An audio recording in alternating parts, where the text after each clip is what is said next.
Hadith I cili transmetohet nga Xhabir ibn Abdillah, I cili ka thënë: e kam dëgjuar të dërguarin e Allahut, pra pejgamberin sallallahu alaihi wasallam të thotë: do të ringjallet çdo njeri sipas gjendjes që ka vdekur, besimtari në besimin e tij dhe hipokriti në hipokrizinë e tij.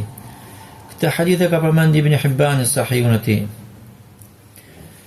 Prej besimit të pasurit të sunetit dhe xhamatit, pra ehli sunet wal xhamaa, është se është besimi se Allah do të ringjall njerëzit nga varret e tyre dhe ata do të japin llogari në ditën e gjykimit, dhe për këtë kanë ardhur transmetime për argumente të shumta si nga Kurani, po ashtu nga suneti I pejgamberit sallallahu alaihi wasallam.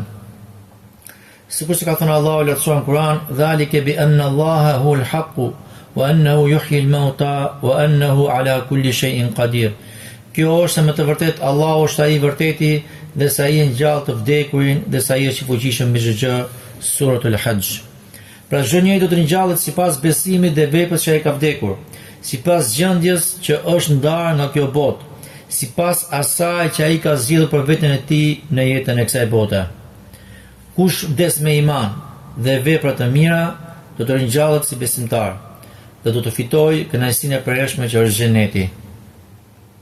Nëse ai I cili vdes me hipokrizi, domethënë ka shfaqur para vdekjes, para gjatë jetës së tij, është shfaqur gjëra si besimtar apo ka shfaqur Islamin në gjuhën dhe në veprat e tij dhe ka fshirur mosbesimin, kufrin në zemrën e tij, ai do të ringjallet si hipokrit. Pra në gjendjen e hipokritit, dhe hipokritët do të jenë në shtesë më të ulët të zjarrit, sikur që ka thënë Allahu lartësuar në Kur'an: "Innal munafiqina fi ad-darki al-asfali min an-nar wa lan tajid lahum nasira."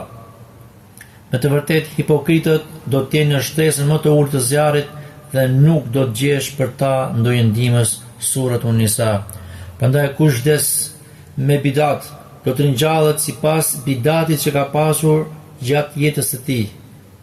Po ashtu edhe ai që ka vdekur me gjunahe pa penduar për tyre, do të ringjallet sipas gjunaheve që është ndarë nga jeta e kësaj bote.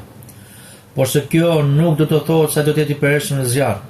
Por ky është nën dëshirën e Allahut.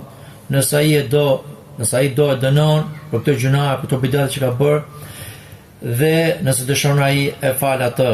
Domethënë është e kundërta e asaj që do të ndodhë me jo besimtarët dhe hipokritët, ku do të jenë në zjarr përgjithmonë.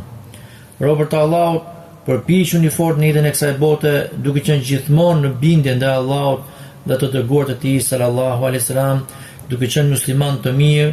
Lutuni Allahu që t'ju forcon jetën e kësaj bote në fenë e tij, pra në fenë islame, dhe t'ju jap përfundim të mirë, sepse veprat vlerësohen sipas përfundimit.